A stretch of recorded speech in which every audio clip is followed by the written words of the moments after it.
are you stressed? What is causing you stress? How do you deal with your stress?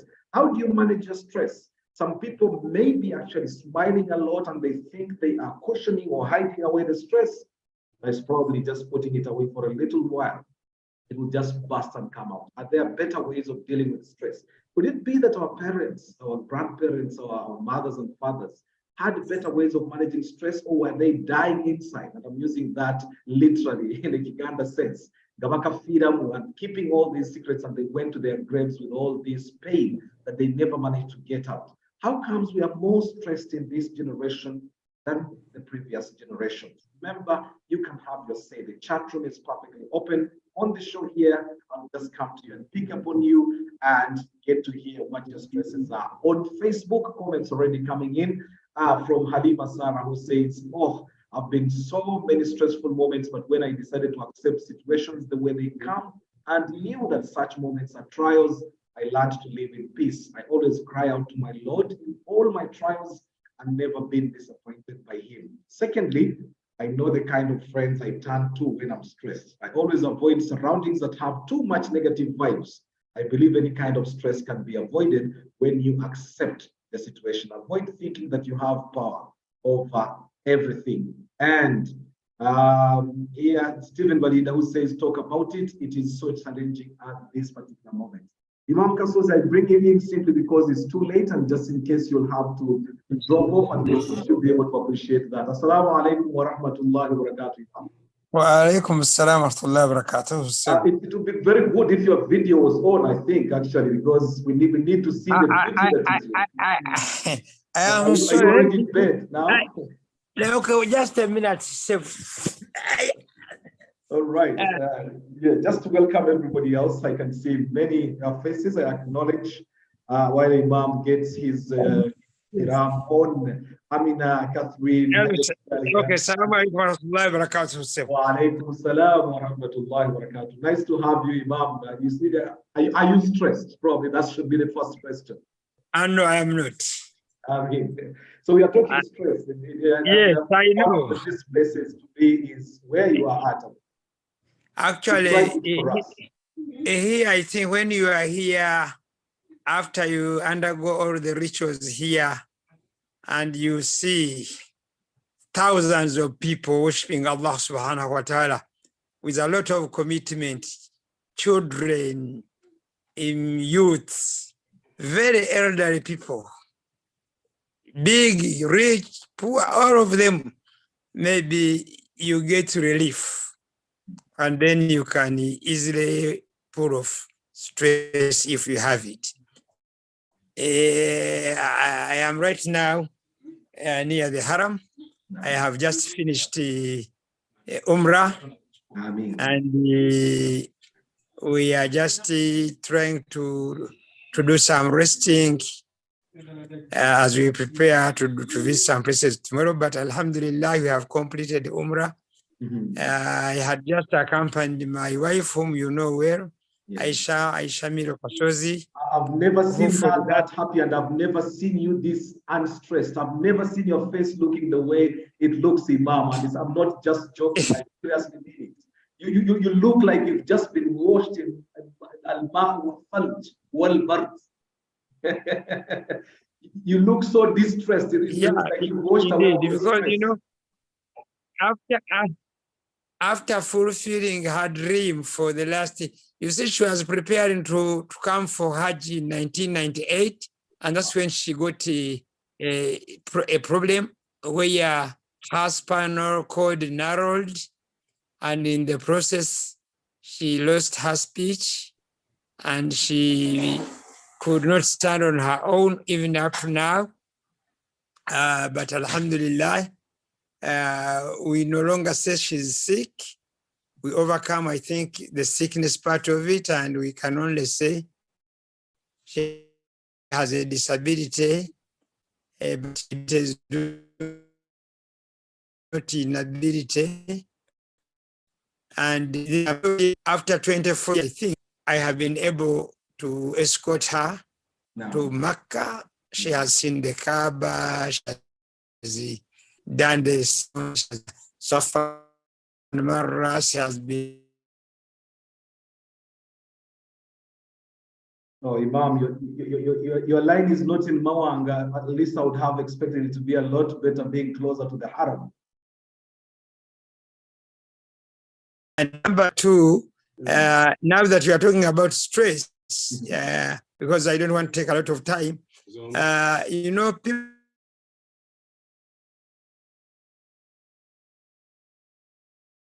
Oh, Imam, your line is dropping out. I'm sure, I don't know what's happened, but your line keeps dropping out. Hello, Imam. Can you hear me? If you can hear me, we've lost you there. We didn't hear when you're talking about the stress aspect. You are just begun to talk about stress. Yes. Okay, I'm saying that when we go back home, many of our colleagues are very stressed because their business is down. And when the business is down, you know.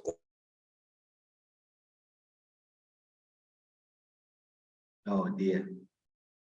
Imam, we're enjoying a bit of that relief. I'm just wondering if there is anything we can do about the line.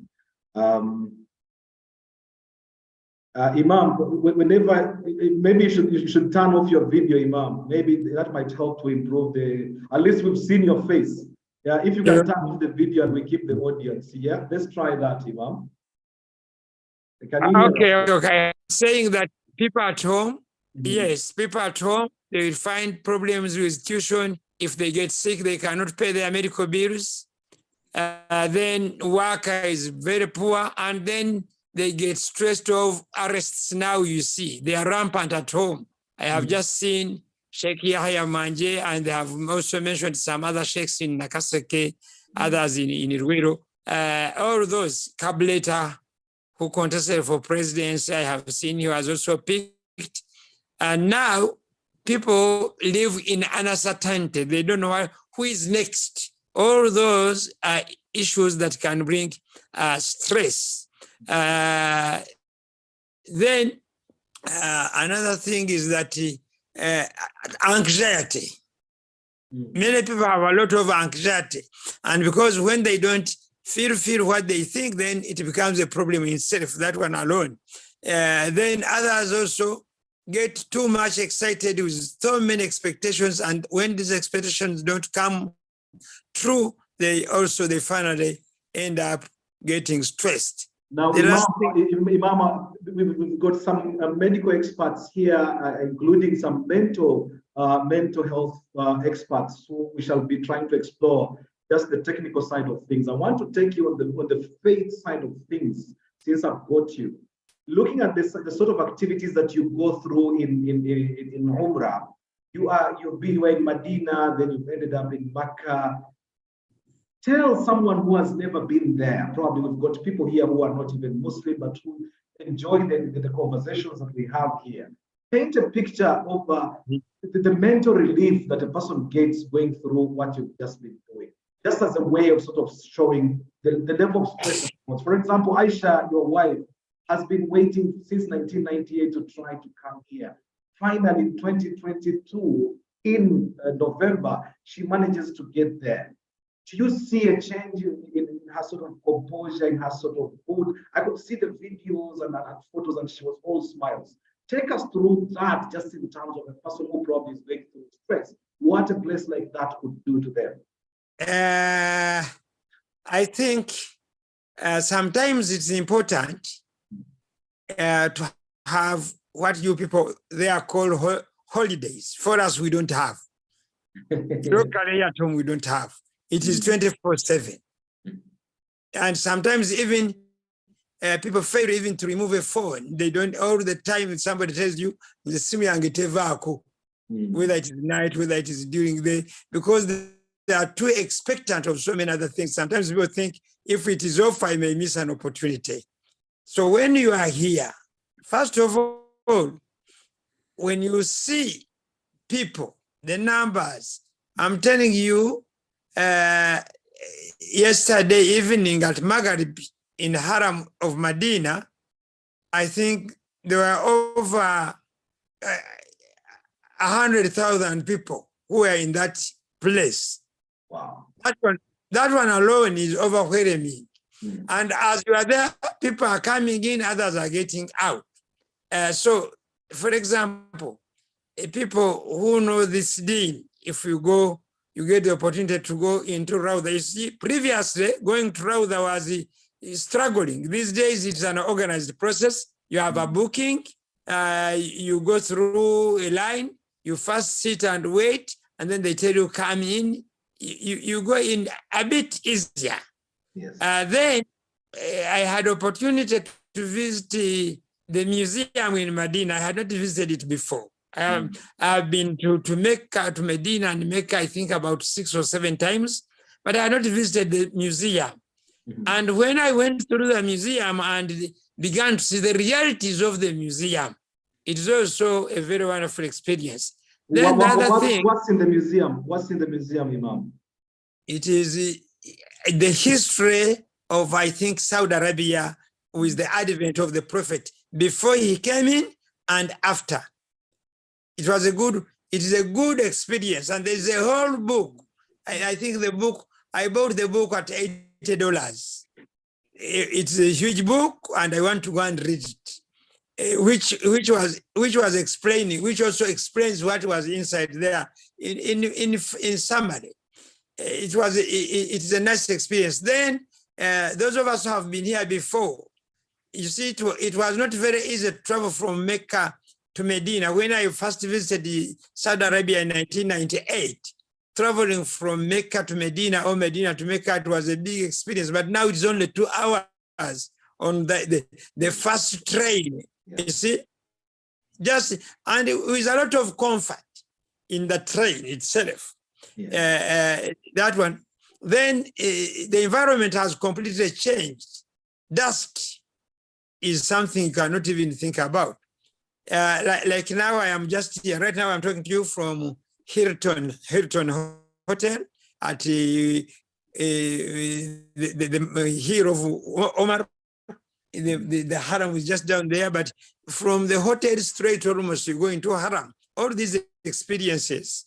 The only thing is what shocked me is the number of people on Kaaba.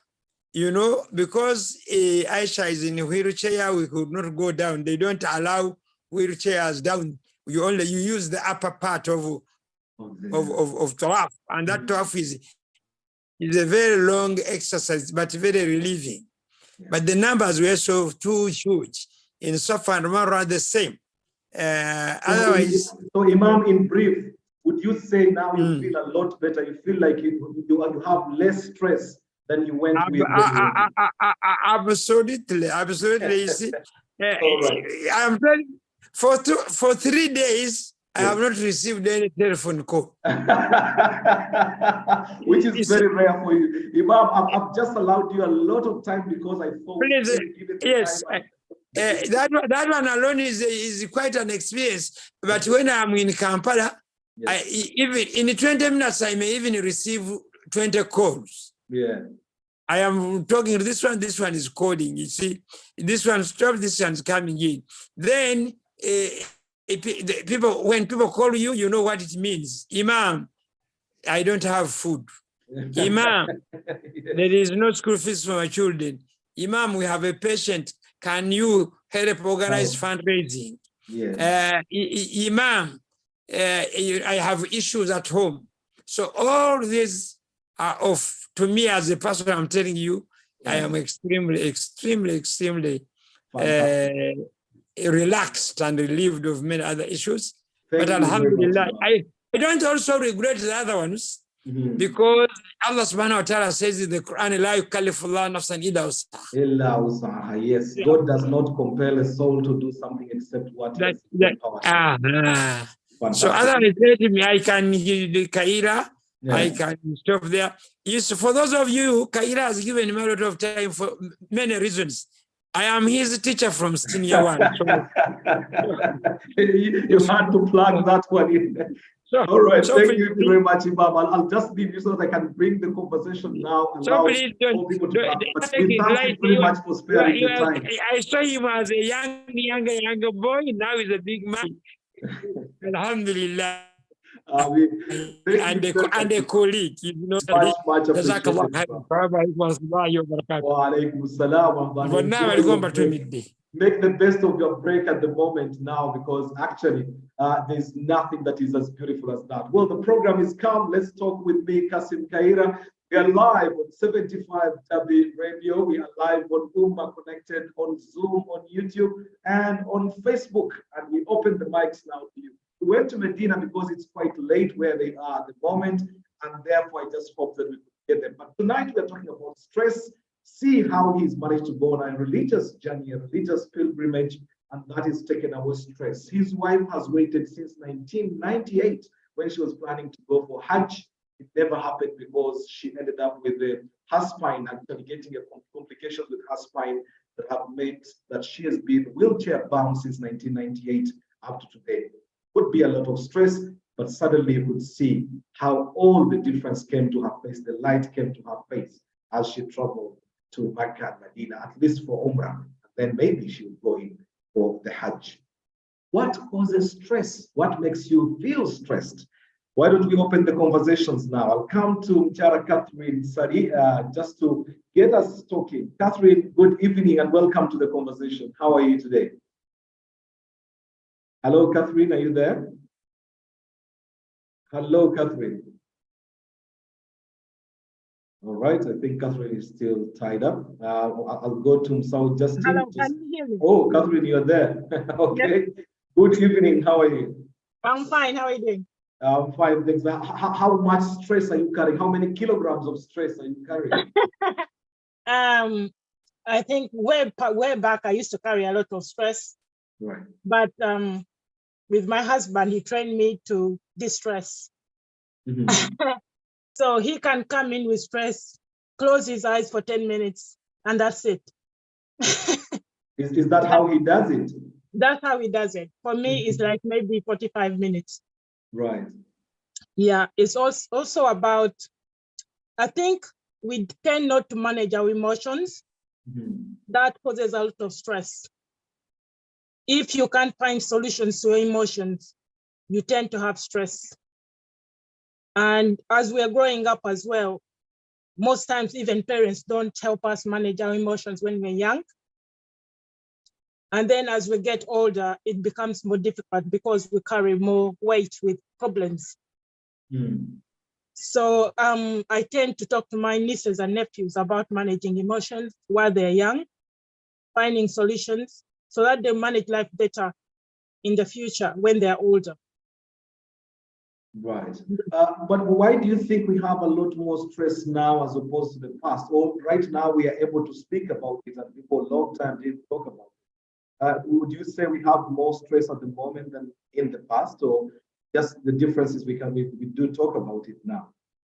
There is a difference in that I've traveled abroad. That's a stress on its own. Different culture, different way of working, different language, different food. I wouldn't talk about my parents because they never talked about stress, and I didn't see them stressed as I am. When my dad saw me with white hair, he was surprised. So I didn't know whether they had stress, and at the moment I can't discuss it with him. But for me, traveling gave me stress. Coming abroad gave me stress. How was that? Is that the process or just the thought of traveling? The first 10 years was great. But after that, I acquired responsibilities. The stress picked up, work picked up, relations picked up. I think responsibilities also cause stress. You need to manage your responsibilities. I think I cut down on my responsibilities. I was carrying on too much. Right. I think I didn't need to do that. So that's how I've managed my stress. But also work can be very, very stressful. If you have a bad manager, it can be stressful. If you have a bad marriage, it can be stressful. So there are lots of stresses around. Is finding solutions to them. So my also home makes a big decider in life. If your home is stressful, everything else will be stressful. What do you mean by home being stressful? If you're having a toxic relationship, yes, you're going to go with that toxicity into the office. If you have a toxic office and you're coming home to a better life, things can be manageable. Fantastic. All right. Thank you very much, Catherine. Again, You're welcome. I'm leaving you so that I can open up the mic to more people. Ismail Kassim, you are one of the first people to join the conversation tonight, all the way in the United States. I think you are in Boston, if I'm right. Assalamu alaikum.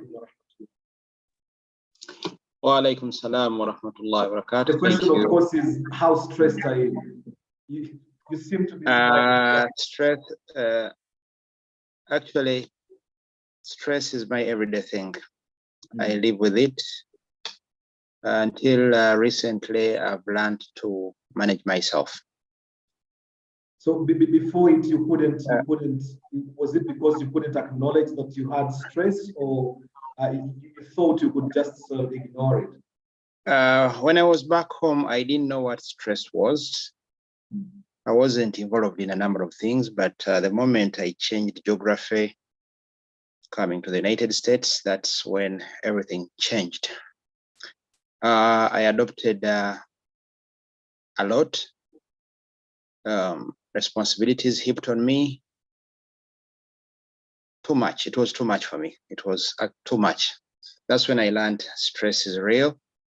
And when I made an attempt to learn what stress is, I realized that stress is as old as our creation story. That is when I decided to find mechanisms of managing myself so that I can be worth living with it and be helpful to others so that I don't look the stressed person. What form was your stress taking?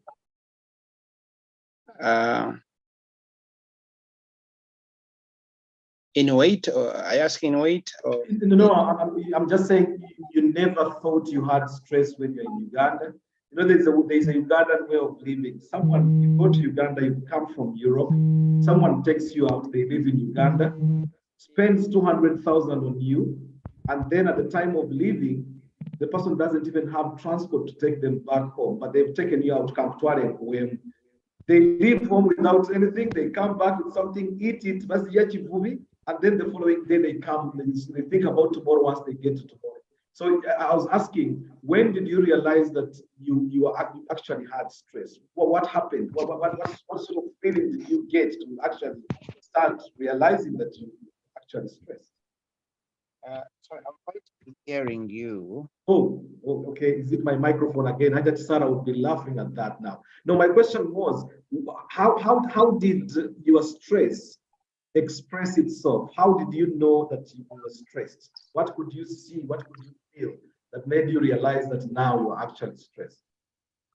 Well, I was used to an environment of getting things done, even when they are impossible to.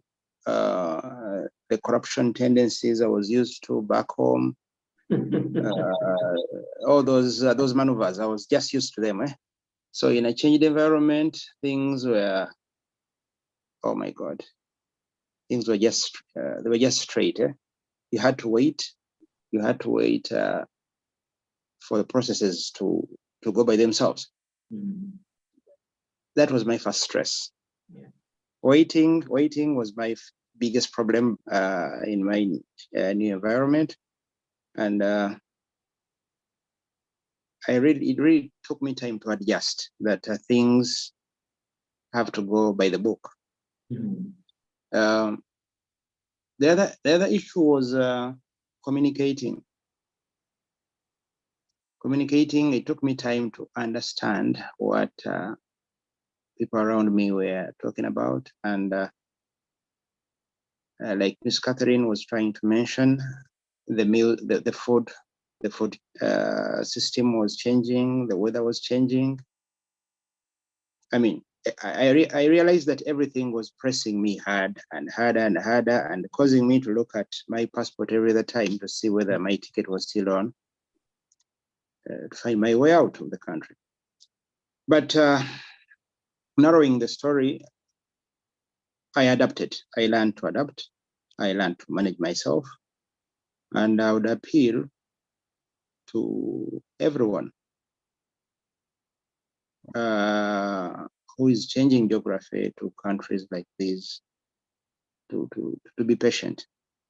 Patience is one thing that I learned that helps with stress. The world is such, will always be challenged, will always be hit by forces that we know or we do not have an idea where they're coming from, but be hard, be patient, learn, and seek help. Absolutely. Yeah, it's in our culture that we take time to seek help. We keep things to ourselves, and that's the culture of our parents back home. I think you raised an important point at which actually now I think I should bring in an expert, sort of help us sort of get a feel. Stay there. Of course, the conversation goes on. You can come back at any point in time as we continue the conversation. But let me bring in Saul Justin, who is, well, a mental health expert in this particular field, just to help us maybe explore, because Kassim raises a very important point. He never realized many people are living with stresses that they don't even know are stresses. And when they come in, then they become difficult to sustain. So Justin, how does stress portray itself, especially when it comes to them, people, the Black, Asian, and African, and minority ethnicities? How does our stress portray itself, especially in situations where we don't even want to admit that we are stressed? Welcome to the conversation. Thank you. Good evening, everyone. I'm so pleased to be here, Mr. Kassim. My name is Musawa Justin Nachimoli Chigozi. Amazing topic this evening, by the way. Stress in terms of portraying itself. I'm not going to touch the triggers because the triggers have literally been touched by everybody who's been speaking. But what's important is the video you showed at first that speaks about something we call the general adaptation syndrome. Now, the person who's just spoken has actually touched it a little bit, where he struggled in the beginning, but he found momentum. And some people do not find momentum. So they struggle in the beginning, that first stage where the video described the fight and flight, when you get in traffic and you say, oh my God, I'm gonna be late for work. Then I have to drop the child at the childminders. Oh my God, then I have a meeting at 5, and how am I gonna do all that? So that stage is created to end with fight and flight. But because of the change in the environment, the change in the systems, the change in the economy that we have, that stage doesn't stop. So you go from one bump to another, one bump to another.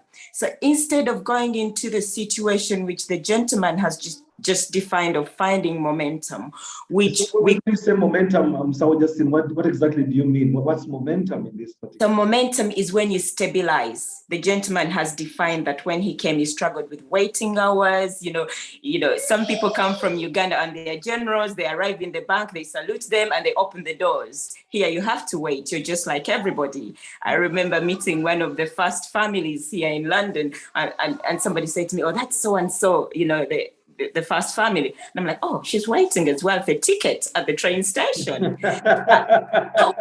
In Uganda. So finding momentum is that stage where you adapt to the environment, you stabilize, and then you go with the system. Some people fail to adapt.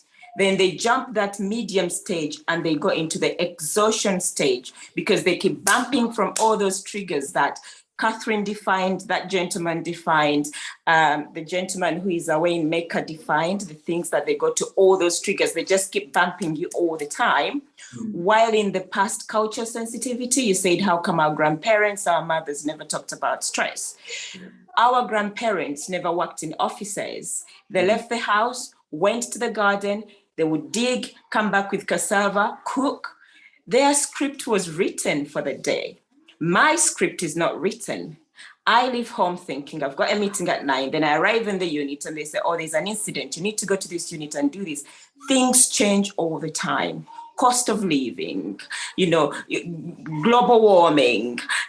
Every time something is changing, and that's not what we are not coping very well with those things. So we are always in that constant flight and fight, constant flight and fight. So we go from strain to strain. How do we deal with this? We've got a concept called emotional intelligence. And Catherine mentioned a little bit of those things that you do under emotional intelligence. It's got 3 areas. And how do I use it myself as a profession as well. I do my own CBT. Why? Because when you're emotionally intelligent, you're aware of your environment. Some people don't watch news. But if you don't watch news, you don't know what's happening in the world. And tomorrow, when you go out with a fiver and they say, oh, we're not using that fiver anymore because the queen died and now we've got the king. You're like, really? That's all I've got in my purse. So that is another stressor. So you've got to be aware of the environment under emotional intelligence. You've got to be aware of others. Who are those people who enrich you? And who are those people who drain you? Mr. Kassim, if you drain me, I'm not going to come to you when I'm in a predicament, which is really stressful. I'm going to work myself up and say, oh, when I meet Mr. Kayira, he kind of drains me down. So I'm not going to meet him when I'm feeling sensitive. Because if I'm sensitive, then he's going to pull me down. So be aware of your, Is there something about, say, blacks when it comes to addiction? Because, and then also about the genders, because many men sometimes will suffer a lot because they feel you need to be macho. I can't admit to my failings. I don't want to admit I've got stress. Has it got something to do with the cultures? And for the people that are participating in the conversation, please, if you have any questions for Musao Justin while we have her, please bring them up, because I think we need to we need to understand these elements that we have to deal with. So Musao Justin, to my question, is there something to do with the ethnicities that, for example, as Africans, we do not deal with our stress. We do not want to confess about our stresses. And is it also gender-based? Is it women versus men? Are women better at talking about it than men? Or is it a gender issue as well? So that's absolutely right. So when it comes to BEM people, Black, Asian, and ethnic minority people, so we've got minority people who are white passing. So somebody from EU is white passing and their culture is different. It's very much related to the white people. So it's very westernized and very westernized in their approach. So they might want to meet for a pint and discuss about stress. Then we've got the Black and Asian. Black people are very much related in culture to Asian. So we are very closed. When we are women, we don't just go talking about our marriages to everybody. You want to see somebody you can relate to talk to that person about it. But women, we are very good at narratives. So we want to tell our stories. Men, you're brought up to provide and to protect. So I'll give you an example that I do a lot of mental health awareness in Liverpool, and this has been out there in the forum and in the news. We recently lost a male, very prominent Nigerian DJ. I was an MC at the wedding, and I saw him, and I didn't even realize there was anything going on. But unfortunately, he was found hanging in the loft. But when you think about his story, he's married, but he could not discuss it with the wife. But what do you think? If I tell my wife that I'm feeling this way, they are just going to belittle me. They're going to think I'm weak. They're going to think I'm not going to provide. That's the culture perspective. Mr. Kayira, when we grew up as girls, if they sent us to the well to fetch water, they sent us with a brother. Because we are vulnerable. The boys are to protect us. So how does my brother come to me and say, sis, I'm depressed? He cannot, because culture perspective, that's not how we don't talk about it. And men, you end up getting maladaptive behavior, which we call maladaptive. Short term, you drink because you think, yeah, I'll have a beer, then I'll be all right. But a beer goes to, 5 beers and then to 6, then by the time you're addicted. But also beer is a depressor, so you become more depressed, and by the time you're taking it with paracetamol or jumping in front of a train. So things like that. Some men like to do things like boxing, aggressive kind of things that are going to take that adrenaline out of you. But actually, at the end of it, you're still at the same predicament where you started from. The younger generation nowadays like to use substances, ecstasy tablets, cannabis, heroin, and then they go from one hard drug to another because they keep substituting. But that's because they are not able to talk about it because of the way we were grown up. I talk to young people here who come and say, well, I come from school and I said to my dad, I'm being bullied. And my dad goes, come on, stop being weak. Bullied? Who is bullying you? What is that? You know, but actually, some of these children, the BAME thing again associates with school, the racial kind of thing. They're in school and they're bullied because they're Black, because of their accent, because of what they are saying. And then they come home to discuss it. And they find that the parents don't have the time or they're not validating the situation. So there's a lot of things there, Mr. So Kayira. Justin, Narongo's hand is up, and I think probably it might be a question to you. And you know, the way this conversation works, I'm sure you've been on this program quite a number of times. We just get everybody sort of having a conversation. So we sort of have a conversation. Narongo, your hand is up. Down, and it's my bedtime. Yes, my apologies. Let's hear from Narongo, and then I can easily let you. I think you've really brought it to us, and I'm sure it will open up now when we're going to personal experiences about, you know, stress and how people are coping. Narongo, you have the mic. Assalamu alaikum, brother Kassim. It's Jadid. You come in as Narongo now. we are just sharing the portal here. Oh, you are sharing with Narongo. Suddenly, I was wondering where the Narongo has got the deep voice there. Please, is it a question to Musao Justin, or it's a comment to Justin? I think I very much agree with all the things that she has said, except for the use of the word BAME. I don't like the use of that word. I prefer to call ourselves as Black and Asian. So I don't like the combination. Some people like to use it. Professionals like to use it. Can I say something? I've just had an argument with Liverpool University about this because they prefer to call us the global majority. Some people want to call us one basket as ethnic minority. Why do I like BAME? Because when you're having your statistics, it clearly breaks it down. The Black people, the Asian, and the minority. Then you know who are suffering most. When we were going through COVID, we knew the percentages of the Black who are dying. Then the Asians who are dying. Then the minority. But when you put us in one basket as minority, we don't know if it's the Gypsies dying, if it's the EU's dying, if it's the Chinese dying. We don't know. So for me, in my organization where I work in NHS, in Manzicare, they will tell you, I constantly argue with EDI. I want to identify myself as BAME because when it comes to research, breaking it down, they can know that I'm Black. Okay. Yes, I agree with where you are coming from, but I also had a recent argument with my class at Newcastle, and they were lumping us as the BAME, and I stood out. Apparently, I'm the only, not apparently, I'm the only Black in the class, and I didn't take it lightly, and that's a different story. And what I just wanted to say is your portrayal of our agenda or our program when we are in the West, having been written for us, that it's not there. You are very right there. You wake up in the morning and you don't know whether you're going to miss the bus, or you don't know whether your boss is going to send you off field. So that increases our stresses. Mr. Sarongo, are you okay? Are you okay to put your video on so that people can see you? So Justin, we put faces to the names, and that makes the conversation much better. I've got a problem with the bandwidth, but I'll put it on. Fantastic. Thank you very much. Yes, go ahead, please. Yes. Because so Justin is about to leave us. So I thought. Yes. And when she compares to our time when we're back in Africa, it was very different. Our parents had their programs all chatted out for them. And if I remember, I just wanted to begin by congratulating Imam Kasozi and his wife. But I first met him 1986, 87, right. And we were all students. It was during the times of Musa, and we didn't have any worries. Come first term, and everybody's there going to play cricket, rugby, running, and everything, waiting for boom at the end of the semester. That we didn't have any worries there.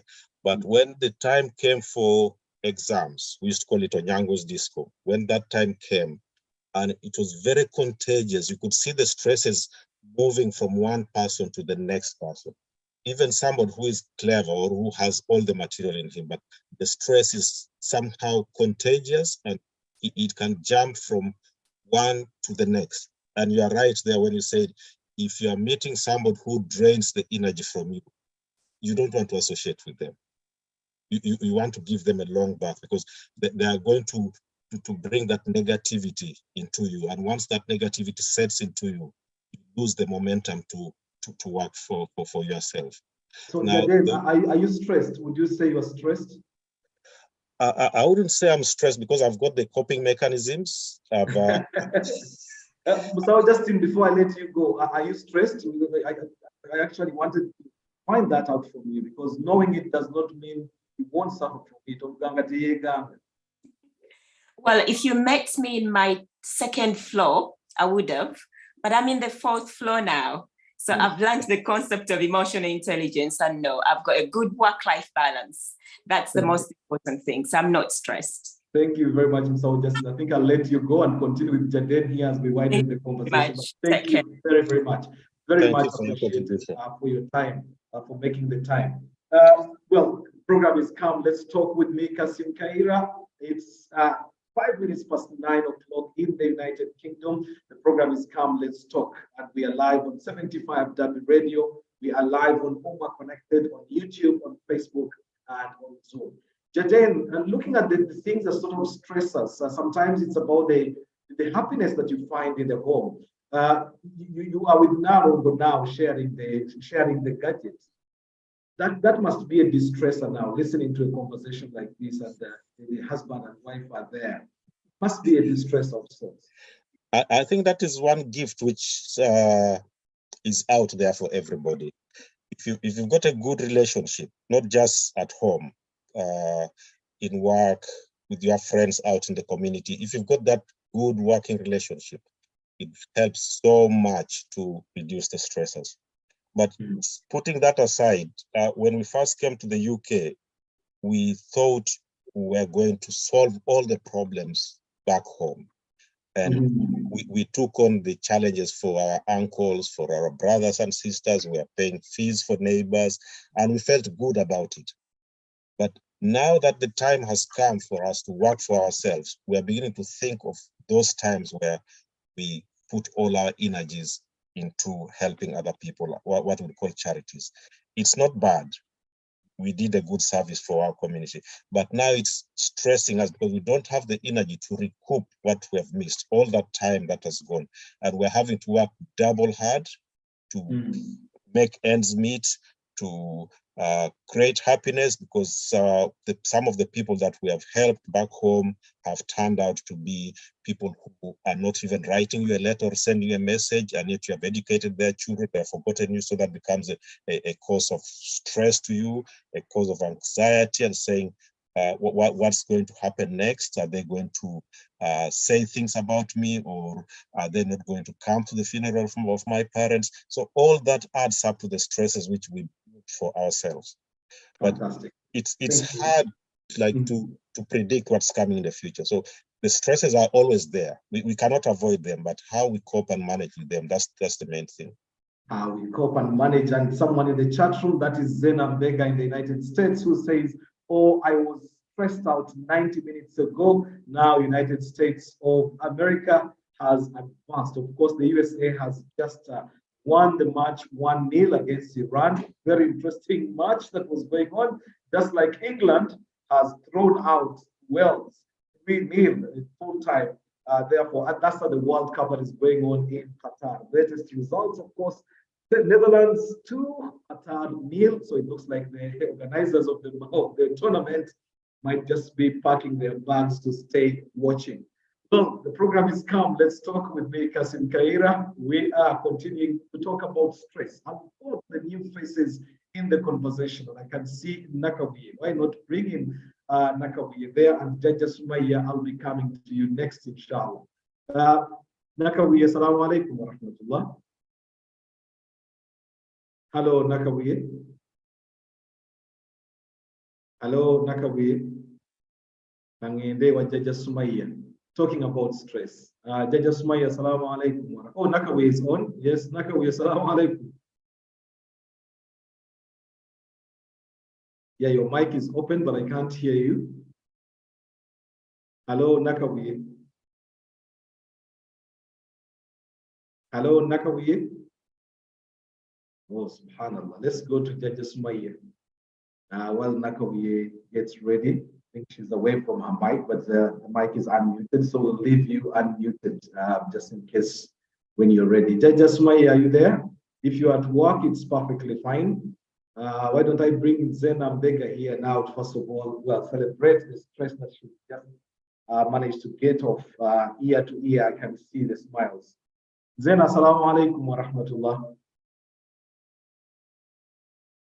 Hello, Zena, are you at work? Oh, okay. Wa alaikum salam wa rahmatullahi wa barakatuh. No, Yes, I'm not at work. I can hear in your voice the stress seems to have disappeared. Sheikh, I'm sorry, I was so stressed. I'm good, alhamdulillah. Imagine in the middle of a program on stress when actually your stress just I know, I was split to two. I was this way and that way. I'm sorry.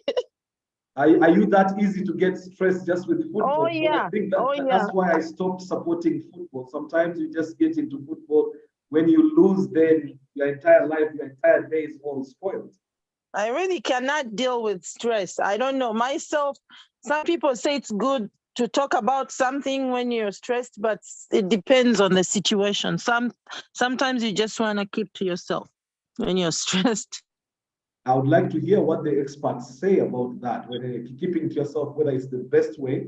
I think religiously, sometimes you actually need just to revert to Allah subhanahu wa ta'ala and seek his guidance and help and seek mercy and help. And that sometimes helps. At least you have your me time. But a lot of time you realize that probably opening up might be the way forward, especially in situations where you might need treatment. Yeah. Hello? I'm saying in situations where you might need treatment, keeping to yourself then might mean you're actually sentencing yourself to death.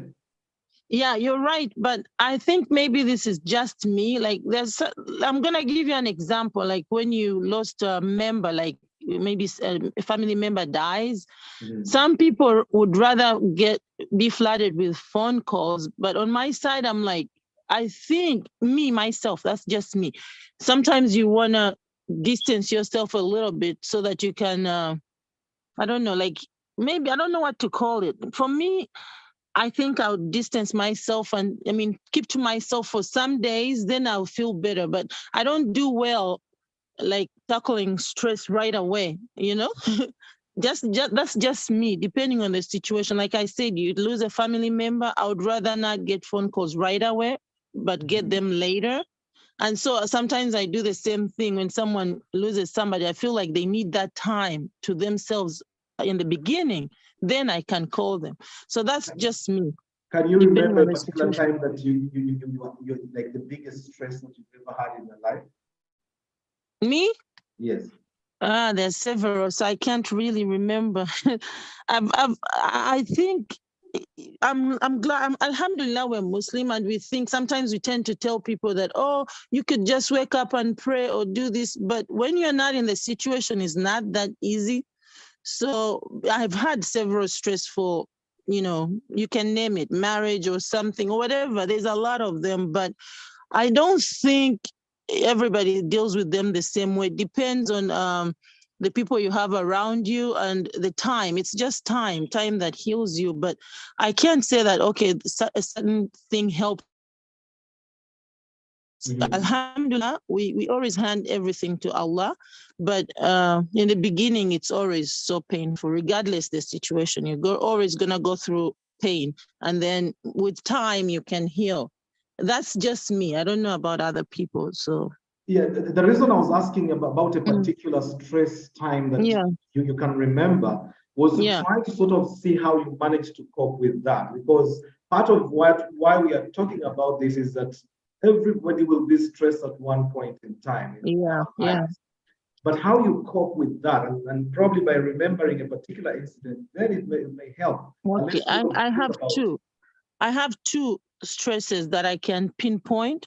One was when I lost a pregnancy, and I can say the only way I dealt with that was with family, like the family support.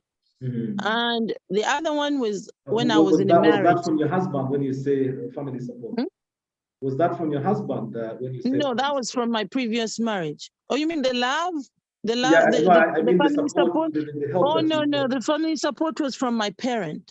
Right. So that's what I can say. When it comes to, there are things that once you have, if you haven't been there, you really can't feel what other people have felt when they go through such stress. You know, there was a time that I lost pregnancy and I lost a tube. You know what I'm talking about. There's some things that you can't get any support unless you have a caring family member, someone that has been there that can understand the situation. You know what I mean? So I'm trying to understand what you mean, and I think Catherine here, who is an expert, probably wants to speak to you on this. Catherine, speak to Zena, please. Especially, I think on the opening up issue. I'm not an expert, but I do read quite a bit. Speak to Zena, please. This is a conversation. Okay, I just want to say that when you're, I think Justin was saying she's on the 4th floor. Yes. I think age makes a huge difference if we are self-aware. If you start being self-aware, what causes you to stress? Yeah. How do you manage it? For instance, for me, work is a stressor. Right. So how I manage work, I leave on time. I never stay overtime. I go back home and do something I like. If I have a manager who's giving me stress, I need to move. If I have doesn't that depend on how easy though, like how flexible your job is, so that you can manage to, like change jobs? It might be a situation where you have just a bad manager, but you don't have the flexibility to just. The good thing about my job is it's a bit more flexible. I'm on the 5th floor, so things are quite different when I was younger. So I can decide to leave a job, and also I always evaluate myself. Right. Always look at myself, what's causing me stress. I can see certain signs in my life, and I say, this is something I don't do usually. This is happening. There's a lot of self-awareness in myself.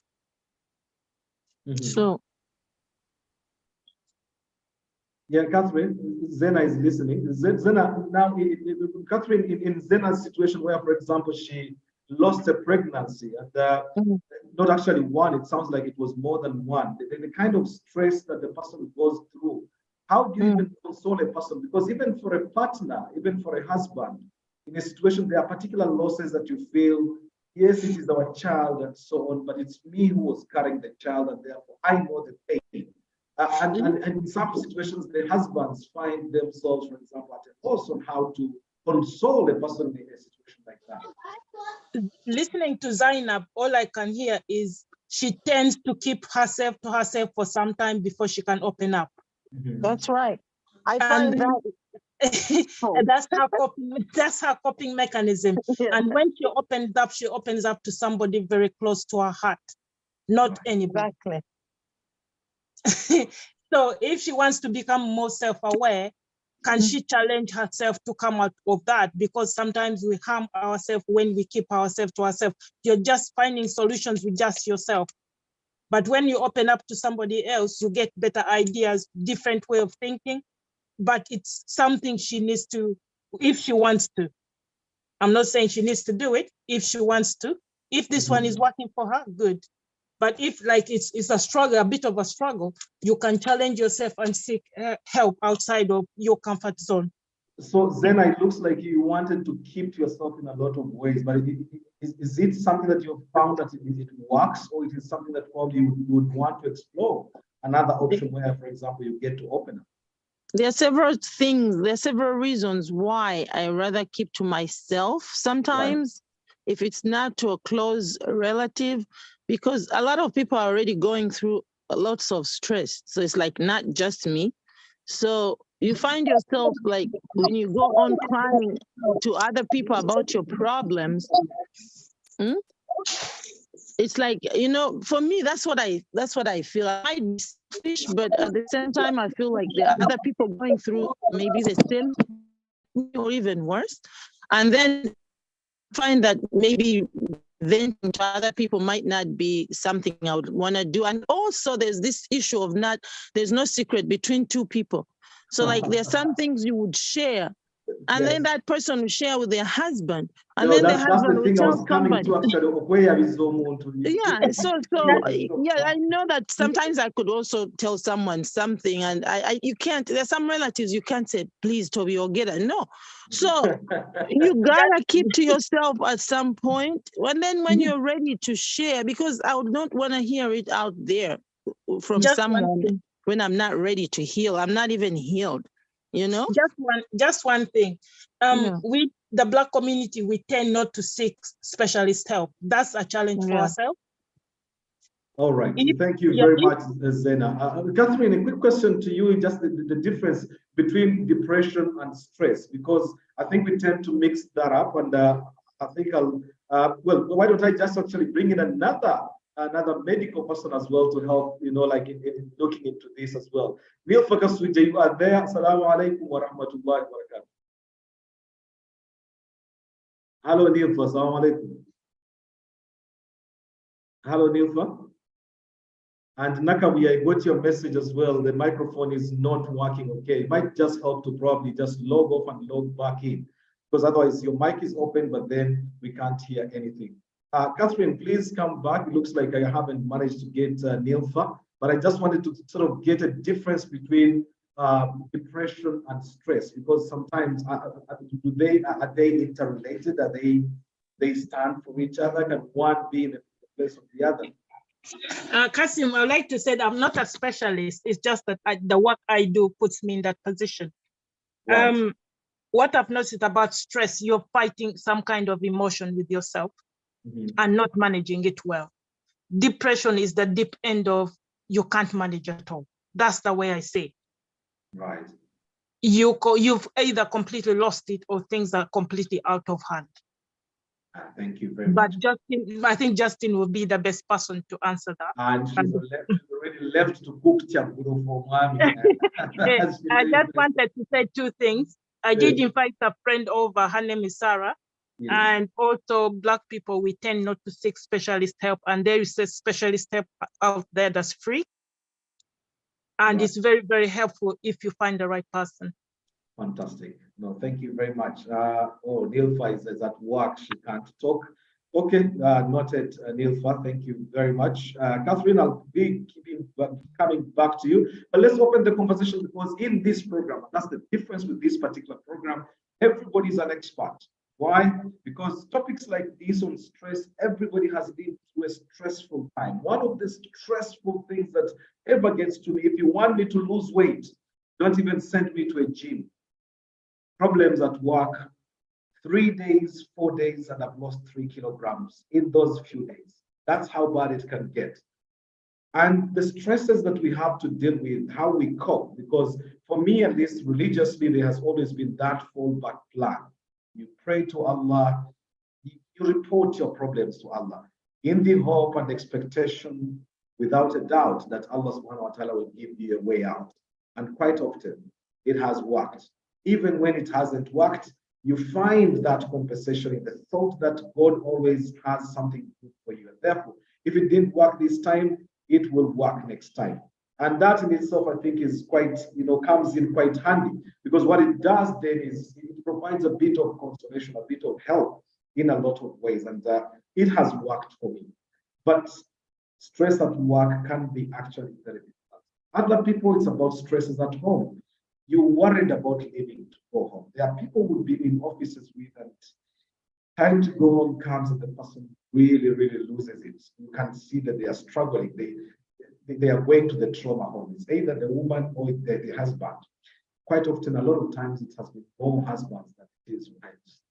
Going back home and not knowing what is waiting for them. Why don't we open the microphone and just get to hear from your personal experiences? Remember, in this program, we are all one. We just get in, we talk about these things, of course. Yes, why don't I go to Hajara, I think in Southampton. Hajara, assalamu alaikum wa rahmatullah. Hello, Hajara. I'm imagining you're not at work, I should, but Hajat Sarah has been there. I've been trying to get you to speak, Hajat, and your microphone now did what my microphone normally does. Hajat Sarah, assalamu alaikum.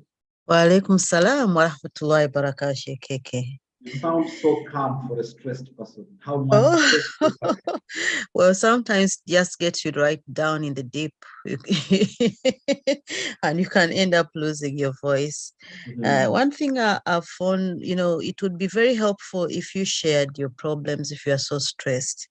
But sometimes can even be made worse by the people you share with, because some people, all you may need is just an ear, someone to listen. But then you end up being blamed as you're being too overreactive or you're not doing the right thing. And that even makes you even feel worse. Yeah. So sometimes sharing can also even cause more stress for you than it would be if you kept it to yourself. Because I've had instances whereby you are like, oh, this year I've not worked so well. I've not had enough shifts and things are not working. And someone would say, oh, just be thankful because last year, I didn't even get as much as you did. Beginning to compare their own problems with your yours, problems. yeah. And you're like, why did I even say anything in the first place? Yeah? Yes. All you want is someone to listen and maybe just be sympathetic or empathetic. But it's really difficult with this stress. And for me, it's so surprising that in Uganda, I don't think people are as stressed as they are in Europe. Because when I was doing my counseling learning, they used to talk about stress even taking to the level of burning out. But I had no idea what it really meant until when I came here. Because here you stress from getting papers, here you stress from when you're underground, is so much stress, work is so much stress, everything is so stressful. Yes, you can get to work and you meet people who just want to make life very miserable for you.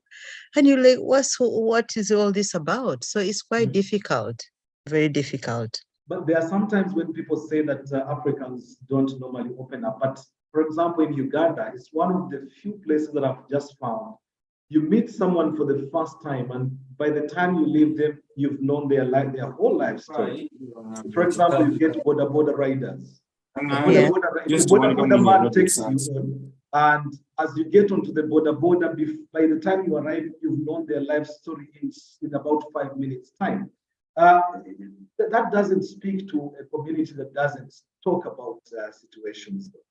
I think we do talk about our situations. Even if you are to get on a taxi, you find people are quite happy and they just talk about anything. You can learn so much when you are traveling by public means in Uganda, but not here. This is a country where I find everyone is so quiet, and felt strange sometimes on the train, whereby even if you are to speak on your mobile phone, you'd feel like you're offending people, and they're so much closed up.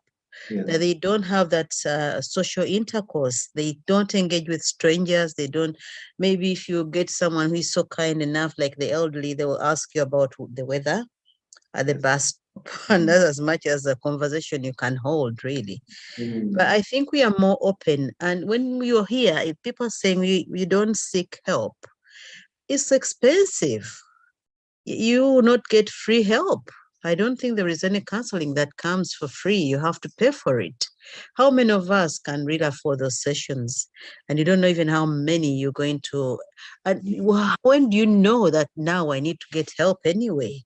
Because we believe that some of these stressful kind of situations are part of life. This is how life should be. We think that we have to go through life the hard way. No one, and even from childhood, you find that parents are trying to model their children to endeavor to the hardship. Yeah. So it's like Sarah, now knowing what you know now, what would it have? I mean, recently I ended up in hospital. Last week's program I spoke about it. I went to hospital. I'd flown to Uganda. We have had, I had a quick fly in to go for a funeral, then just came back with malaria, ended up in hospital. The moment they saw malaria, Ebola becomes another alert. And suddenly I'm stressed in hospital, given the amount of attention that all these people that I've been speaking to as doctors and nurses, they turn up wearing like they are going to, get honey from a beehive, but the way they were moving with all these boiler suits and so on, suddenly became so stressful for me. Just within a flicker of a second, this was already pushing a lot of pressure on me. But one of the things that I thought about is lying on that bed, and I was just thinking, I know for sure I don't have Ebola, may God forbid. But if I had it, that means I would be dying. Would it be worth leaving all the wealth that I know that I have got, that I've left behind, instead of getting the money and being able to pay for a service that I need? Is it not probably time for Africans to start considering life more than just the money? We talk about the counseling sessions and we worry about that. But if that was the choice between you dying, because stress kills people, if that was the choice between dying and getting treatment, would you rather not go for the treatment? For whatever I think everyone would like to get the treatment, but the question is, can you afford it? We are struggling. Catherine study has put in the inbox that every borough has 6 sessions of counseling on NHS. So probably people should consider that. Although, of course, the waiting lists and so on can take forever, but at least I think she says every borough has 6 sessions of counseling on NHS. I don't know whether that is per person or Catherine, could you just highlight that probably the country? Would it be that as an entitlement to per person to have 6 sessions that would be free? Or Hajat Sarah, so while Catherine responds to that, what is your most stressful situation that you've had? For me, well, it was getting the papers was the most stressful. Coming in the UK as a visitor and staying, that is underground, it was the most stressful time I ever had here. Because then, you want to work, you left a family behind, which you have to still facilitate, whether you go to work or not. And then also getting someone to give you papers to use their papers. And every day you'd go to work, you don't know whether you'll be able to come back to your little room where you're renting. You're like, they'll get me, they'll be able to arrest me, walking on dua every time, going to work, coming back. It was so stressful. Yeah, it's much better now. Yes, you might struggle if you don't have work, but it's not as bad as it used to be, where you knew that one of these days they might come and check everyone's papers and then discover I don't have any papers, and then put me on the plane back home. Yet I still have needs, people's needs to meet. I'm sure that is a lot of stress, and we have some people who have been in this country or in the United States 5, 10, 15 years, and they have never got their papers. That must be quite a lot of stress, for many in a lot of ways. Catherine has gotten back to us saying, per person, yes, you are entitled to 6 sessions of counseling on NHS. For example, in Waltham Forest, they got what is called the talking therapy, and waiting time is 6 to 8 weeks. Again, I mean, for someone who is suffering, whether you can wait another 6 to 8 weeks to get your appointment, that would be another pain. I think that would be more stress added on to you waiting for the appointment. Absolutely. All right, Hajat Sarah, thank you very much. Thank you so much. At 32 minutes past 9 o'clock, come, let's talk with me, Kassim Kayira. Shatra's iPhone, yes, you're one of the first people to join the conversation tonight. I come to you trying to find stress. Hello, Shatra's iPhone. Hello, Shatra's iPhone. And Hajar, I got your message. You're driving. You can't speak. Listening. Are you there? Shatra's iPhone. I'm trying to get you. Narongo, I think that should be from Mr. Jaded. Getting support is free from the NHS. Samaritans, crisis team, Vita Health Group. Also, online therapies offer free apps. All these are options that are there, but sometimes I think you need to be able to go out there and find it. Shatra's iPhone, I'm trying to get you listening. Could you unmute yourself, please? Want to bring in more people into the conversation, but there's a lot of silence. Oh, why don't I just run to Imam now? I can see Imam, who is not Imam Kasozi, must be Imam Mugashi. Imam, assalamu alaikum wa rahmatullah. Hello, Imam, are you there? Hello, Imam. They say men don't open up as much. Imam is quietly there. I'll go to Robert. Oh, seems like a new name into the conversation. Robert, are you there? Hello, good evening, Robert. Yes, good evening. This is Robert. How are you, Robert? I'm okay, thank you. How stressed are you? You seem relaxed. Huh? Hi, Robert. I don't know where to start. Is that because you have too much stress? I can see, Mom, your mic is open. I'll come to you after Robert. Please stay there. Robert, yes, you must start from somewhere, definitely. I believe that the stress that we're having is with work, you know, getting to keep a job. And where are you? Are you in the United States? I can hear. I'm in the United States, yes. Right. Okay. Yes, please. And you're saying that the stresses that we have are sort of work-related. Work-related. You see, at certain times you get to a job and you're making so much money, right? And then it gets to a point where they're laying off, or you're overpaid and they want somebody else to come in for a lower pay. Mm-hmm. And then you go out there to look, if you're making so much, and then you find another position where the money is lower than what you're making, you know, your lifestyle change, and then you become a little stressed out. Mm. Yeah. Are some of these stresses, though, not avoidable? I mean, if someone tried to live within a particular means and try to maintain that. I mean, exactly. Yes. And how have you coped with your own stresses? I'm still trying to cope with them. I don't have a formula yet. What are you doing about it? Probably that's a better way to put it. What are you doing to manage that stress? I'm picking different hobbies and stuff like that. Yes, like, is that sports? Because I think there was a mention from, it must have been from Saul Justin, who says some people run to sports and you try to go and box and think by doing that, you're sweating it out. You're sweating your problems out. Yes, sir. Something like that, yeah. Mm-hmm. And someone is asking here, and I think it's Hajat Sarah Nasrusa, who's saying, is being unhappy or going through a difficult situation the same as being stressed? Robert, according to you? Can you say that again, please? There was a question, there is a quick question from Hajat Sarah Nasrusa, and I'll actually put it back to her once you've answered your bit of it. And she's asking, is being unhappy or going through a difficult situation the same as being stressed? In other words, what is stress? I think that's part of stress, yes. Yes, it's just part of stress, but it's not the same. It's not the definition of stress. No.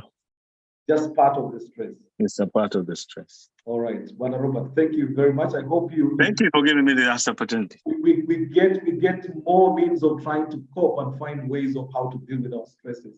Again, Sarah, I bring the same question that you've raised back to you, and probably we'll have just personal testimony, because this is more about how we are coping as a people, you know, at an individual level, as a community, how we cope, you know, what sort of coping mechanisms. Again, Sarah, you asked the question, is being unhappy or going through a difficult situation the same as being stressed? And I bring it back to you.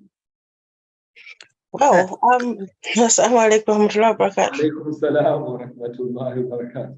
Wow, today I'm more of a student than you know, anything, because it's a question which lingers on my shoulders so many times. I've listened to situations being described by people, like if my manager makes it difficult for me, then, you know, that is stress. Other people, it's money, then that's stress. But that's everyday life. And for me, stress is more of an acute situation. You know, the moment you say she's really stressed, a one-off situation is not stress. Not having money shouldn't be stress, because that is life.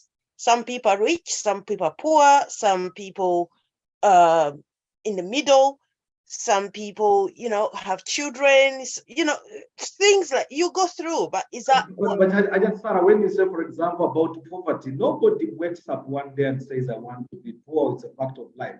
Everybody has the hope and the expectation that they will get themselves out of poverty. So we're sort of working our way out of poverty.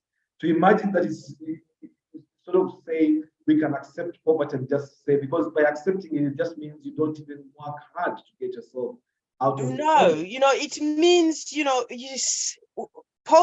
being poor and not being able to manage or survive are two different things. We could say, generally where we come from, we are poor. There is the rich and the very rich and the poor, but everybody has something, at their level.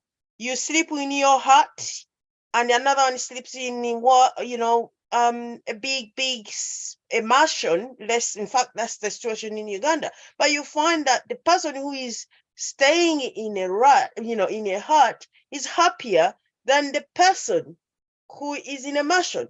So poverty doesn't cause stress. For me, the biggest and the richest item anybody can ever have, and I'll keep selling this, is social capital.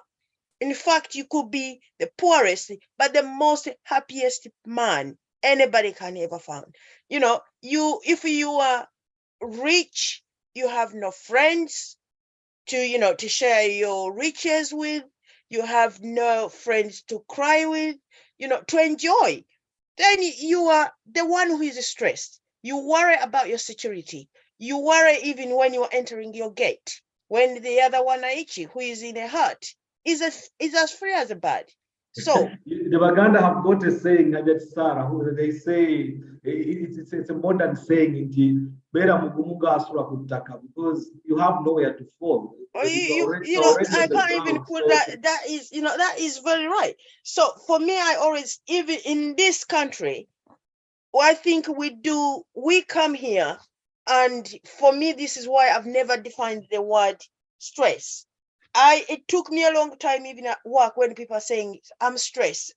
She's off work because she's stressed. And I'm like, what? Are you serious? As a Black person, I never even thought stress comes our way. Seriously, because we've grown. The reason why we never knew the word stress, because you wake up, oh, now the rally. And we hear Kassim, but if I was with you for an hour, by the time I leave, I'm feeling okay. That means that it wasn't stress literally. Stress doesn't go away by going somewhere and you laugh. It means it was isolation. It's loneliness you're suffering from, right? That's why some people have tried here to do some a bit definition, and Chacha, I think, will come in shortly. So Eddie Masaba is saying stress is when you let dunya penetrate through your soul. Put it that when you let water wreck the boat. Then I saying stress is how we react when we feel under pressure or threatened. It usually happens when we are in a situation that we don't feel we can manage or control. When we experience stress, it can be as an individual, for example, when you have lots of responsibilities that you are struggling to shoulder or to manage. Catherine comes back to say being unhappy can be a moment, but stress is continuous. That's right. It affects our well-being and the people around us. Zena says unhappiness is not satisfied or pleased with the situation. This is temporary. Peace is happiness. Chacha, you wanted to speak to Hajat Sarah, I think, regarding that, where Masaba is saying, Hajat Sarah, you have nailed it. Social capital is the deal. Chacha, speak to Hajat Sarah. Are you trying to define stress from the question that she raised? Chacha? Chacha raised his hand and then he's gone quiet. So Hajat Sarah, just thinking about the stressful situations, because when you say stress is sort of a moment and not, it's sort of an episode and not, well, you're saying, or am I getting you right? You're saying it's a momentary thing and not a continuous process. When it's continuous, then it becomes problematic. For me, it's the other way around, in fact. Stress is a long-term impact. Usually, you know, it's not a one-off because your manager has told you the last 2 weeks to stay 20 minutes late at work to finish a task, right? And then you say, I'm stressed because every day they make me stay behind. For me, that is, you know, you are unhappy, and also because you haven't in your head planned flexibility in there. And, you know, I'm looking at it that way, that eventually, if you don't start looking at the big worldly picture of, you know, for you to get out of that cocoon, then you're gonna end up building something in your system, which eventually will lead to stress long term, right? But, you know, personally, the example you've given about people who don't have, I always go back to people, the rich versus the poor, right? And the social capital, how it comes into it. Kassim, if I wake up and I don't have milk, and I have a very, you know, this is us. I'm not talking about these people who don't know that, oh, Mpakumata, Mnangi, you know, I will give you my one later when I go to Tesco's, right? If you were my neighbor and I know you were two doors down the road, Tesco is 15 minutes away, I'll say, God, they give you one of their cans for milk, or we'll replace. That straight away, you know, is the richest bit. I don't worry that I don't have milk. You agree with that? You know, I'm late from work, my kids can knock at your door, you know, you look after them. Now, Ajahn Sarah, sometimes it's about, well, it might be just within the home. You've come back from a difficult day at work, and then you come back home to a person that is your husband, who is meant to be taking away your stress, but then this person probably is unable to actually add to the stress. That can be stress beyond just the extreme situation that you talk about. You've had a long that again brings you back to the social capital, and also making lifetime choices, because when you back home, I had somebody at the beginning talk about who do you talk to. If you have a partner who you want to keep as your partner, but at the same time, you know, he's not your friend, you have to look for your friends, right? You have to go beyond your husband, knowing he's not what you want when you had a difficult day. Then that day, and you know, if you go home, he's the one you're going to find. Don't go there. First, go to Sheikh Kalanta and have a laugh. And, you know, tell him, today I've had a bad day. I'm going to meet my friend for a cuppa, and then I'll see you later, honey. And then he realizes probably that, oh, right, so I'm not the one she needs at the times like this. Either that will change him, or, you know, it will keep him the way he is. And it's up to you if you want to keep him for what. There must be something good you're keeping him for, if you can't really even talk to him at the time of need like that. Right? Fantastic. Thank you very much, Sarah. And I'll just leave you simply because I want to bring in more people. 13 minutes to the end of the program. It actually starts getting more and more heated and interesting as it comes to the end. As they say. I can see Sheikh Hussein Ali Bulama, lecturer at the Islamic University in Mbale in Uganda. IU in Uganda. Sheikh Hussein, assalamu alaikum wa rahmatullah. You've been listening into the conversation here on stress. Are you stressed? Hello, Sheikh Hussein. Assalamu alaikum. Good to have you on the show. It's a pleasure. It's a pleasure. Barakallahu feekum. I'm sure it's your first time on the program. We are talking about stress, and it's been very interesting. We've really traveled all the way from Mecca and Medina, where Imam Kassim has gone for his umrah, bringing in the religious aspect in dealing with stress. We've gone into people's personal lives when it's about work, it's about relationships. And my first question to you was, well, are you stressed? We are talking about stress. Barakallahu feekum. I think the question is too real. And of course, I'm stressed. And that makes me I wanted to hear that. Yes. How do you deal with it? Personally, I believe that everyone respectively considering whatever they go through, their life experience and so on, I believe that's reason enough for someone, irrespective of gender, irrespective of age, and irrespective of position, everyone, at least they have something that might cause stress to them. To me, this is how I define stress. Stress, it might be a situation where someone believes they don't know the way through whatever they are going through. They might feel it's a static position for them, not knowing the next step to get to, considering the story or maybe whatever they are facing. And for the Islamic perspective, I think we draw this from the fact that we are human beings. And that's why we have very many profound Quranic statements and traditions from Prophet Muhammad sallallahu alaihi wasallam that are in line with comforting us whenever we happen to have such. Stress is as sweet and normal, like even the Prophet, the best of human beings, at times he used to feel stressed. And Allah subhanahu wa ta'ala had to intervene. Yeah, so if it wasn't normal, maybe, probably, at least the best of humanity, Prophet Muhammad sallallahu alaihi wasallam, wouldn't have experienced that. I normally get comfort and then confidence in someone being stressed. And I'm like, Prophet Muhammad sallallahu alaihi wasallam, when time came when he wasn't receiving any revelations from Allah, and then he got to think like maybe something is wrong. Not even his friend Jibril coming to him. And in the second situation, where Aisha radiallahu anha, yeah, many when the hypocrites were like trying to say that Aisha performed like adultery, and then Allah subhanahu wa ta'ala wasn't even making a mention of that for some good months.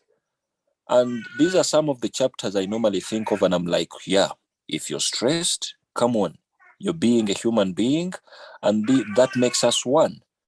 Allah subhanahu wa ta'ala was like, وَالضُّحَى وَاللَّيْلِ إِذَا سَجَى مَا وَدَّعَكَ رَبُّكَ وَمَا قَلَى. Come on, Allah is not away from you. Yeah, and then Allah made it a point to even remind whoever is stressed, yeah, maybe what you're experiencing right now might be bad. It's a dilemma. But Allah is like, Alam yajidika yatiman fa'awa. Whenever you're stressed, think of the past, the sweet memories you're having. Allah was there and went through them. You are orphan and God provided for you. Exactly, God provided for you. وَوَجَدَكَ ضَالًّا فَهَدَى. At times we found you astray and then we put you back on track. And I normally take this as a solution. Whoever is stressed, I'm like, you have a lot to remember. The sweet memories behind your back. If you're stressed, think of those sweet memories to take you through the stress you're going through. And I think not to be too worried. Someone who believes that it's not all about being stressed. It's all about seeing yourself through the stress. Actually, if someone ever claims that they are never stressed, I personally consider that the best acting. Come on, you really deserve a job in a film industry. You are really stressed. Yeah. But I really think that instead of just like running away from the reality and you're like pretending you're not stressed, you are stressed. Deal with the stress. Yeah, don't let it eat you up, because Islamically you're guided. There are very many profound, authentic traditions, Quranic statements that see us through the stress. May Allah subhanahu wa ta'ala draw away the stress from all of us. And probably that's why I'm also here, my senior and then my grand Sheikh Kassim Kayira.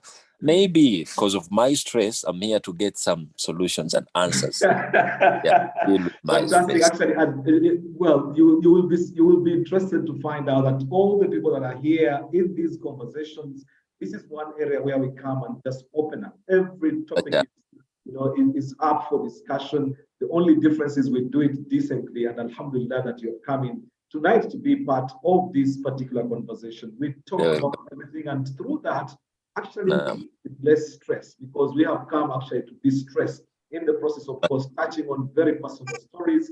People come in and through the sort of confessions and stories that you hear, sometimes you come here and you're thinking you are in a very bad state, only to leave finding actually that you've left in a better place.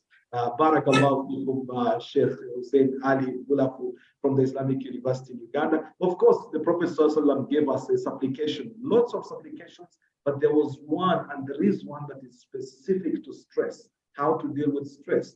The Prophet ﷺ gave us a supplication for the Muslims. He says, Allahumma inni a'udhu bika min al-ham wal-hazan wal-ajaz wal-kasal wal-bukhl wal-jubn wa min ghalabat ad-dayn wa qahr ar-rijal. If you think about these words, fantastic words that just combine everything. You're asking God to relieve you from stress and depression, to relieve you from poverty, to relieve you from being mean. When you are mean, when you're a miser, you actually realize that you lose a lot more by being, a miser, by not giving. There's a lot of satisfaction that comes from giving. So the moment you're asking God to protect you, from becoming a mean person who doesn't share, suddenly realize the wealth and beauty that you actually find from that. So Eddie Masawa, I can see you're burning. Let's hear your stress levels. Program is come. Let's talk with me, Kassim Kayira. 5 minutes to the end of the show, and it starts getting a lot more interesting. So Eddie, your stress. Hello. Assalamu alaikum. Salam wa rahmatullahi wa barakatuh.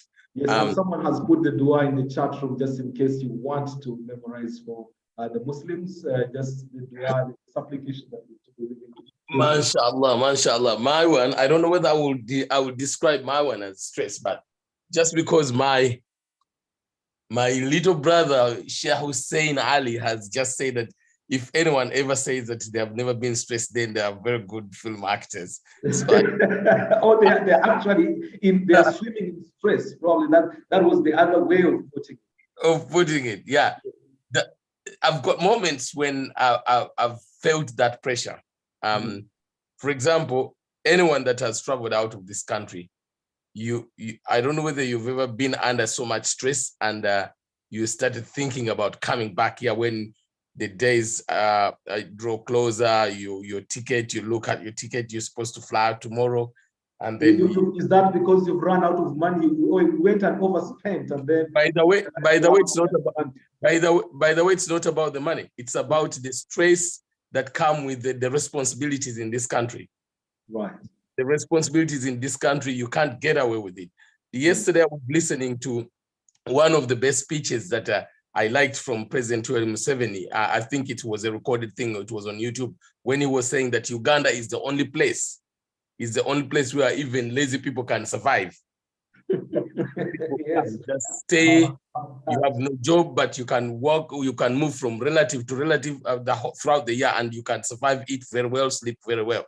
He said that, and that is very true of his statement. Here, those are some of the things. Yes, we've got the welfare state that is here to pick you up when you fall down, but trust me, it's nowhere near what Uganda can offer in terms of the support network. Personally, every time I drive to the east, every time I drive to Mbale, I feel very comfortable. Honestly, I feel very comfortable. I get into trouble with people in Kampala asking me, what are you doing in Mbale? No camping in Mbale. But I drive a lot of comfort and satisfaction when I'm home, when I'm in town. It's a bit calm. There's no pressure. There's no traffic jam. The money worries. There's no cafe javas that you are going to £100,000 in an evening. So when together such things, so we have different levels of pressure, of stress that come with us, but some of it's inflicted, personally inflicted. So how do you deal with your stress, probably, as I say bye to you? Trying to not to let as I put it in the chat earlier on, not to let the dunya penetrate through me, because some of these things are, when you look at someone, Hajat Sarah put it that when someone is staying in a mansion, you think, my one, I've tried to construct my house. I don't have a house similar to them. Probably someone has just got a latest Range Rover and you think you can't even afford a Primo. such things, if I try to get those out of the way, I try to rely on the Quranic revelations, like the Sheikh just said. You look at what you, where Allah has picked you up from. You look at you reflect on your past, and then you derive comfort from that and say, I'm not the worst of all of the people. I'm better than them. You look at probably your age mates, your colleagues, your brothers, your surrounding, and you draw comfort from there. You think, I'm better than them, so I don't see why I should be worried because Sheikh Kassim Kayira is driving a Range Rover. So that's how I deal. That's your coping mechanism. Yeah, that's how I deal with my level of stress. Well, I mean, there are different stresses in life, and where someone might find that situation is stressful for them, it might actually not be as stressful for the other person. We are made up in different ways. Our coping mechanisms are different. There are people who are able to withstand a lot of trouble. I mean, we had a neighbor where I grew up in Yantonde. Lady was called Mchara Tambaz. She's our neighbor. And she lost 11 children. Some of them to the AIDS scourge, some of them were sort of soldiers and they were killed in battle. So whenever we closed school, we would go to her place, and it was our tradition. The moment I returned to the village, you start going house to house, going to greet. You're sort of showing and you have to go nearly the entire town center greeting people. But this lady got so traumatized to the point that when you went to greet her, she would see you arriving in the compound and she says, now it was Sekubika. You can imagine the amount of stress or depression. Actually, now this had crossed into depression that this lady had put up with. She had had so much death in her sight, in her ears, that it got to a point where now it actually, it sort of got to this level of trauma. But we deal with stresses differently. There are people who are going to struggle in their jobs. There are people who are going to struggle in their relationships. There are people who are living in hell. People enter into bedrooms, you see people entering the house, but what goes on in the house there, only Allah knows, subhanahu wa ta'ala, between those four walls, and people are living through these difficult situations. But there's always way out. Of course, there's help. Now you can see from the moment that people have realized that this is a mental health issue and therefore can be dealt with, so you can seek help, but also religious. There's a lot of comfort in faith, regardless of whatever it is. It's a mosque, it's in the church. People will find comfort in God. And especially in times when we feel that we have run out of options, it is very interesting how going back to God provides that kind of comfort. There are moments when you feel like, I remember a time that I was in Congo, I fell into an ambush, I was going to get killed. That's how I ended up with this, because they brought a gun back with a bayonet, with a knife, hit me on the head, and I started bleeding profusely. I knew I was going to die. And as a Muslim, with all that, was a very stressful moment. Thinking a lot about everything that didn't matter at that time, and I was concentrating on my death. And I just knew, if I'm going to die, as a Muslim, if I managed to say La ilaha illallah Muhammad Rasulullah, that would have got me to go to paradise. I started reciting these words, La ilaha illallah Muhammad Rasulullah, La ilaha illallah Muhammad Rasulullah. And the comfort that I started feeling, because one, I counted and I was thinking, I've prayed my five prayers of the day. I've completed the last prayer. Now I'm concentrating on this one that now matters. Family, children, wealth, all that didn't matter. It was this particular moment that I was looking at. And finding comfort in faith and in God was so powerful that I managed to overcome that situation. And how I came out of that, suddenly everything else didn't matter. So we can deal with our stresses, but we have different coping mechanisms, and we are at different stages of our coping. Some people cope better than others, but if you can, seek help. Do not die in silence. Stress is out there, lots of stressful things, jobs.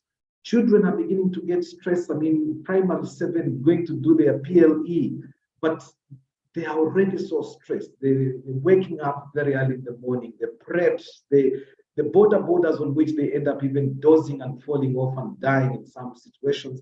The stress levels are just way too much. I think it's probably time we just took back a little bit of time, take a deep breath and start over. If it didn't work today, it might work tomorrow. Thank you very much for being part of the conversation tonight. I hope we will be together again next week on Tuesday, inshallah, with another very beautiful program. I hope if you didn't get a chance to speak, well, there is always a next time. I can only say thank you to everyone who was here. Robert Nantege, Mariam Texas, Soedi Masawa, Jeanette, Sarah Nansukusa, Ali Kenya, Umu Shakir, Imam, iPhone Shatras, listening, Ryan, Wesley, everybody who's been part of the conversation. Jaja Sumaya, who couldn't speak, and Hajar, who was driving. Gilfaga Suja, who I hoped would hear from regarding tonight's conversation, but it looks like she's on duty and unable to speak. But there is always next time. Let's pray for good health, good life, and less stress. Inshallah. See you next time. Isma in the technical department and Sister Haswa, thank you very much. Oh, an iPhone was saying, I just see iPhone. I don't know who you are. Hope to see you next time, inshallah. And thank you very much for being part of tonight's conversation. We've made an interesting topic. We are saying, oh Allah, I seek refuge in you from grief and sadness, from weakness, and from miserliness and laziness, and from cowardice, and from being overcome by debt. Assalamu alaikum wa rahmatullah. It's been very nice having you. Hope to see you next week.